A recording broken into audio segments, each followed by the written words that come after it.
afternoon, and thanks for joining us. The snow was no deterrent today for some avid golfers at the Cooke Municipal Golf Course.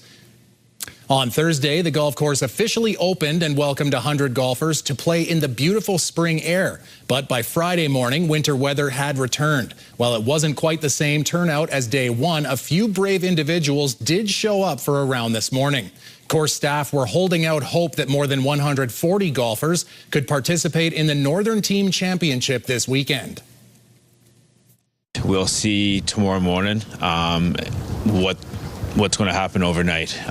We can't predict it. It's very unpredicting, as you know. Every hour is different so far. So no, we'll make the call tomorrow morning to see if we'll be able to get out and play. But Sunday's looking very promising. This afternoon, the staff at Cooke Municipal decided to cancel the tournament this weekend. The province has a close eye on rivers and water flows this long weekend, with rain and even snow affecting much of the province. The Saskatchewan Public Safety Agency says 11 areas remain under a state of emergency because of rising water levels, with 24 active floods across the province. Some rivers have seen record flows this spring due to late snowfalls and large snowpack. The Carrot River was measuring at 1,000 cubic meters of water per second, 5 times higher than the normal. The Water Security Agency says that's enough water to fill Mosaic Stadium to the top in under 20 minutes. We will continue to monitor all affected areas and provide updates as conditions evolve. We would also like to take this opportunity to remind residents to remain cautious as they venture outdoors during the upcoming long weekend.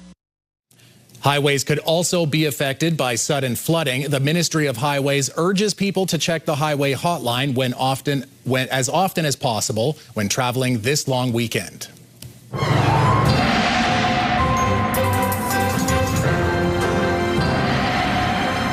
I don't quite have the constitution to go out there and golf in this weather, Jeff, but I do applaud those who are doing so. They're hearty souls. There's no question about that. Hearty souls, I should say. I just wanted to bring up the watches and warnings map. There's nothing of great consequence. Still have some wind warnings down in the southeastern corner of the province, but there's a snowfall warning in Alberta, and we've got snow in Saskatchewan. None of this has triggered any kind of major league warnings for our province, but we're still dealing with snow. And just as a reminder, it is the middle of May. So we'll talk about what the weekend has in store, the long weekend has in store later on. A school on Sturgeon Lake First Nation was locked down Tuesday after RCMP received information about a possible threat. Officers responded immediately and the school was placed in hold and secure protocol. Class was canceled on Wednesday as well out of precaution. RCMP determined the source of the initial threat originated from outside Canada. As a result of the investigation, a teenaged boy from Sturgeon Lake First Nation, a student at the school, was arrested at a home on Tuesday. Officers found and seized a BB gun, a knife, and an axe from the home. The boy has been remanded until his next court appearance on Wednesday. RCMP in Meadow Lake took guns and drugs off the street following a traffic stop on the Thunderchild First Nation. On Monday evening, RCMP initiated the traffic stop after noticing an SUV that matched the description of a stolen vehicle. 3 occupants were arrested and a search of the vehicle found methamphetamine, cocaine, drug trafficking equipment, and an imitation firearm, along with other weapons pictured. 26-year-old Michaela Jimmy, 35-year-old Ashton Martell, and 27-year-old Tarek Nicotine of Thunderchild First Nation face multiple drug and weapon charges. They appeared in provincial court on Wednesday. A 77-year-old man who was reported missing before Christmas has been found dead. Police had released images of Michael Graham from December 16th as he was seen leaving City Hospital. At the time, they said Graham was in a vulnerable state. Investigators do not believe his death is suspicious. His family has been notified. A man serving a life sentence at Saskatoon's Regional Psychiatric Centre has died. The Correctional Service of Canada says 74-year-old Andrew Ian died of natural causes on Wednesday. He had been serving a life sentence that began in February of 1985. As in all cases where an inmate dies while serving time, a review of the circumstances of Andrew Ian's death will be conducted. 2 men have been charged after police made a significant drug bust. Here's a look at what was seized: more than 5,200 grams of fentanyl, which are colored rectangles in the photo, more than 7,500 grams of methamphetamine, as well as cocaine. 8 liters of GHB, which is often used to drug and sexually assault victims, was also taken as evidence. A 21-year-old man from Edmonton and a 23-year-old from Winnipeg are facing a string of drug trafficking and possession charges. The city of Saskatoon has seen a dramatic spike in overdose calls over the last month. The fire department has responded to 680 overdose calls in April, the highest monthly total on record and nearly 300% higher than April of last year. In the first 3 months of 2026, crews were responding to about 5 or 6 overdose calls a day. In April, that jumped to nearly 23 calls a day. And so far in May, the city is averaging more than 15 overdose calls per day. Prairie Harm Reduction closed on April 9th, but Deputy Fire Chief Sean Tody says it's too early to say if that's linked to this increase. There's definitely a gap in service, which last year Prairie Harm was open and we were seeing the spike. So to attribute it to one specific thing, or there's too many moving parts and too many factors. And then this map shows the highest concentration of overdose calls remains still in Pleasant Hill and Riversdale. But compared to last year, the fire department is seeing more calls in the downtown core. Innovation Saskatchewan is committing $250,000 over 5 years to Saskatchewan Polytechnic's Digital Integration Centre of Excellence. Innovation Saskatchewan says the funding will help businesses in the province bring new technologies to market faster, create skilled jobs, and strengthen Canada's innovation competitiveness. One project at the centre uses AI to assist with interior design. Hiring a specific interior designer is expensive.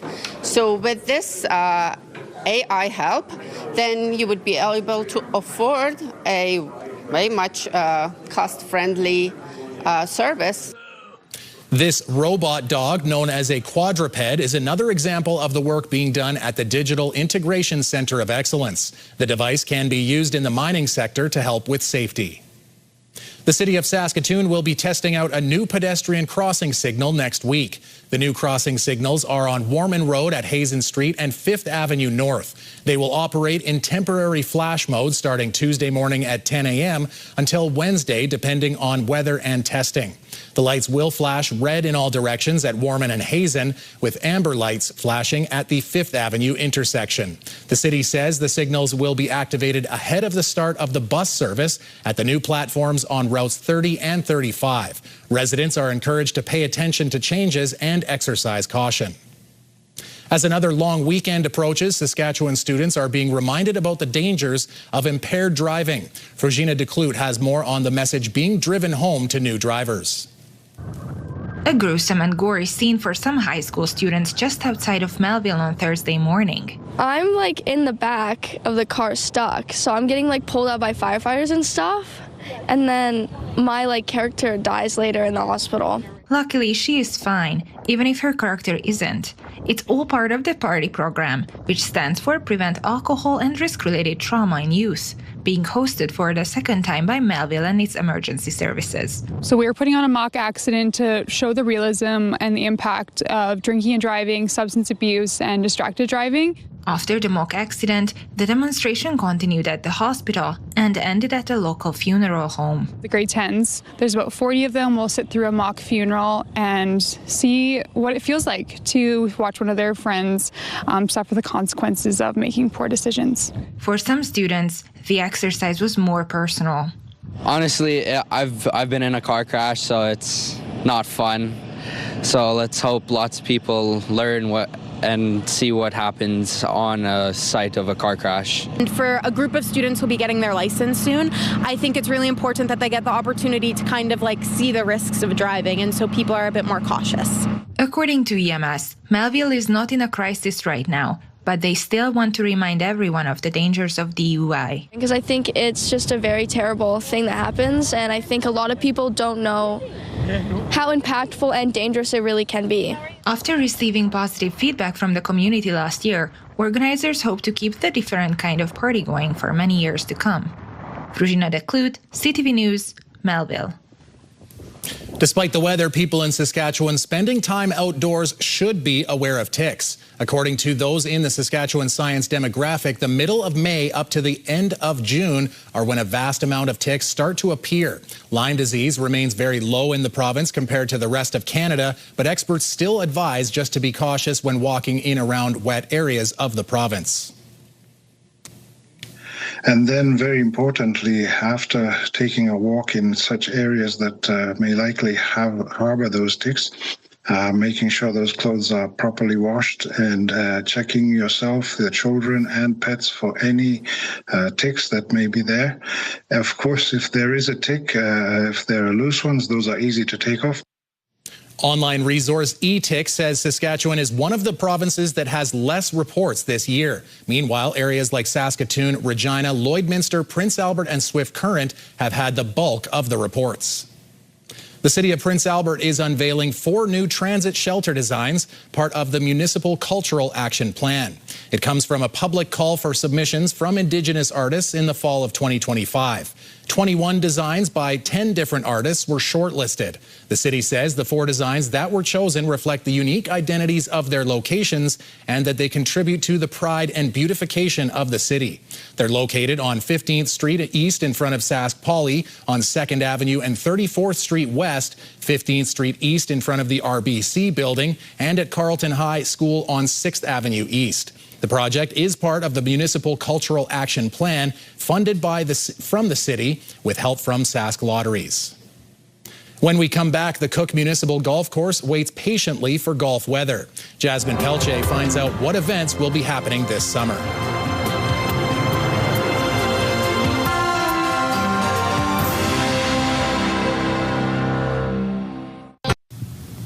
I'm with Ryan at the Cooke Municipal Golf Course to talk about golf season this year, which is just getting off to a start. How did the course end up wintering? Golf course wintered fantastic.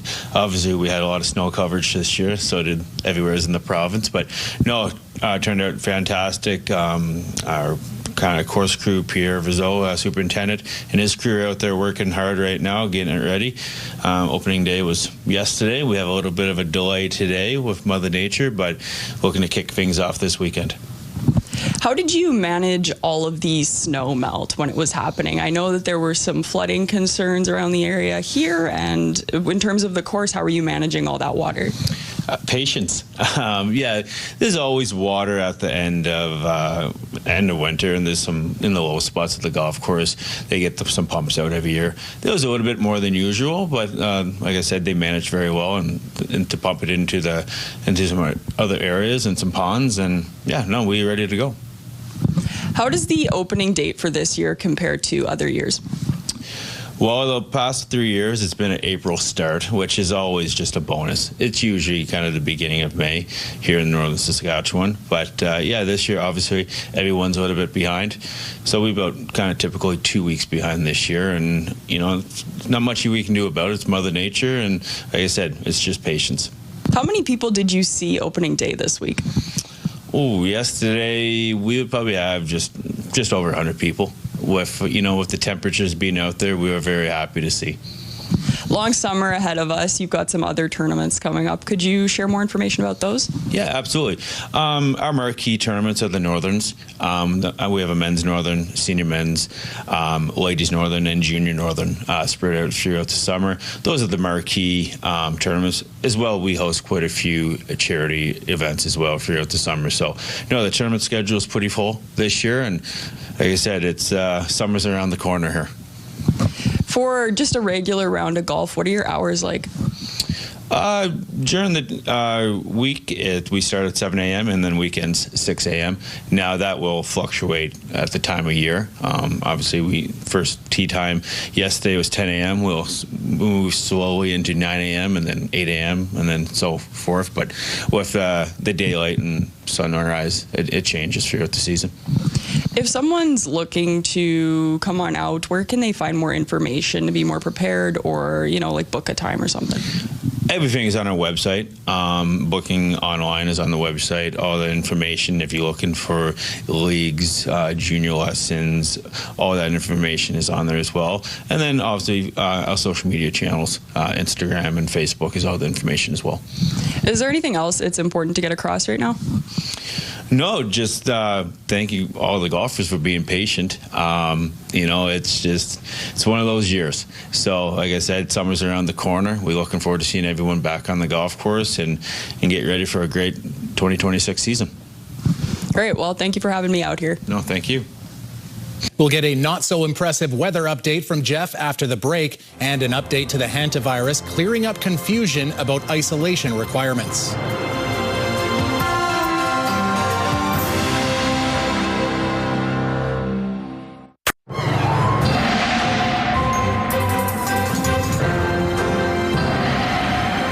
Okay, Jeff, there's no way to sugarcoat this, so let's just drive right through it. Yeah, and you're driving through a snowdrift. Well, it's not that bad. It's not that bad, but it is still snow in the middle of the month. It's the Ides of May, and here we are talking about snow. And I know it's the long weekend. May long is sometimes mercurial, and that's certainly the case this time around. It is not a pleasant situation if you're going to be doing any outdoor. You can see right along that cold front, all that active weather, big old low, even though it started to move off to parts of James Bay, Hudson Bay, it is still very powerful in that counterclockwise rotation. It is still hammering Saskatchewan right now, and with some unpleasant snow out there. So, yeah, that's what we got going on. Let's take a look at what's going on with our futurecast. So, as you can see, the computer modeling indicating that snow, the purple, is slowly making its way out, or sort of, I'll say, making its way out, or wringing itself out. Either way, it's dissipating, and so less snow as we roll into Saturday across the province. We expect much more in the way of calm winds tomorrow and no real active weather, although down in the southwestern corner you might see something brewing up later on. But for the Prince Albert region, most locations dealing with some snow overnight. -2 degrees for Spiritwood, -1 for the Battlefords, -3 in Candle Lake, -2 for Birch Hills, Rostern, and Nipawin, and -3 with snow in Melfort and area. Rolling into Saturday, Spiritwood, cloudy skies and 4 degrees. A chance of some flurries in the Battlefords, 4 cloudy and 4 in Candle Lake, 3 and cloudy in Birch Hills, cloudy and 4 degrees in Rostern, the same for Nipawin, and then Melfort, a slight chance of some flurries, 3 degrees for tomorrow's high. So in other words, way below seasonal. On to Prince Albert, the details here. Well, 2 to 4 centimeters of snow still expected tonight. The wind's backing off. That's a bit of a blessing. But look at that overnight temperature, -2 degrees. So if you had some bedding plants, either if you can bring them in pots, do that, or cover them up, because you never know how they'll get damaged. Tomorrow, cloudy skies and 4 degrees, and we've got ourselves an easterly wind at 10, so a relatively light wind. Making our way into the rest of the long weekend, well, 12 degrees on Sunday, that's manageable. Mainly cloudy skies on holiday Monday, 14, below seasonal, but still not bad. And then back to more seasonal temperatures on Tuesday and Wednesday. Wednesday, though, it comes with a chance of some flurries, some showers rather, and mainly cloudy skies on Thursday to above seasonal numbers. 19 for a high on Thursday, and 19 as well on Friday, but Friday comes with clouds and a slight chance of some showers. And I'm wondering, Jeff, if you are out on the golf course in the snow, is there some kind of a rule, like 1 extra stroke per hole for snow? Yes, Something that's like exactly what it is. 1 extra, yeah, sure. Yeah, perfect. That's right. PGA rules. Exactly. Then I'm still 20 over par. All right, Jeff. Well, the Prince Albert Raiders, they hope to keep their season going while also playing their last game at the Art Hauser Center. Mattress man at the left point. Right side, Lyndon Barrett drags, fires, it's blocked wide. Rebound, they score! The Raiders trail in the WHL Championship Series 3-1 to Everett. They'll need to win 3 straight to win the Ed Chenoweth Cup. The Silvertips, though, have not lost 2 games in a row all season. The Silvertips have leaned on Julius Miettinen, who has 9 points in the Championship Series. Game 5 starts at 7:30 from Art Hauser Center. Do you have a community event you would like to promote? Or maybe you'd like to draw attention to your organization. Let your local CTV station help you spread the word. Contact us at 306-922-6020 or email panews@ctv.ca. You can appear on CTV Prince Albert's News at 5 and get your message to our viewers.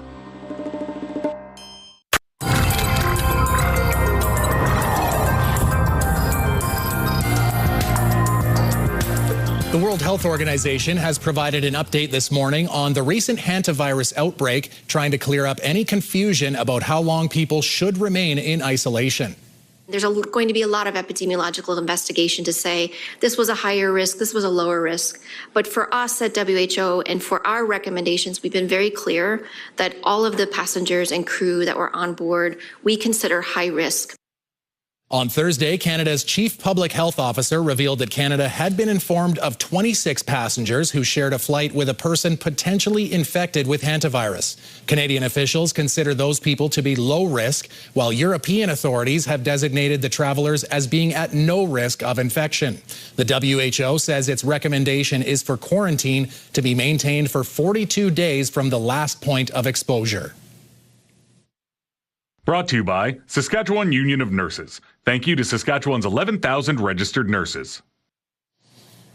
Well, Jeff, you're probably pretty used to being in front of bright lights and a lot of attention and lots of judging eyes, but you were there tonight, or last night rather, and you couldn't escape people asking about the weather. Well, no, a lot of people had questions about what was going on with this weather, and they were right to ask those questions, but it was, Chantel and I were at a terrific evening last night. All right, well, let's quit teasing and let's get into it. It was 29 women who made a difference in our community. They were honored last night at the annual YWCA Saskatoon Women of Distinction Awards. Jo Custed was this year's Lifetime Achievement Award winner. She was honored for more than 40 years of service to local, provincial, national, and even international organizations. The contributions of 8 additional award recipients were also recognized in areas including education, health and wellness, and women in the trades, just to name a few. Now, Jeff, you and Chantel were honored to MC the event, I assume, and this year, Saskatoon Women of Distinction, presented by Graham, celebrated its 44th year celebrating local women. And again, I have to say, you can never escape the weather questions, can you? That's true. You can't do that. And congratulations to Mary and Doris, the 2 ladies who started this tradition 44 years ago. And hopefully they don't smack you with those awards. They probably... I don't have any scars.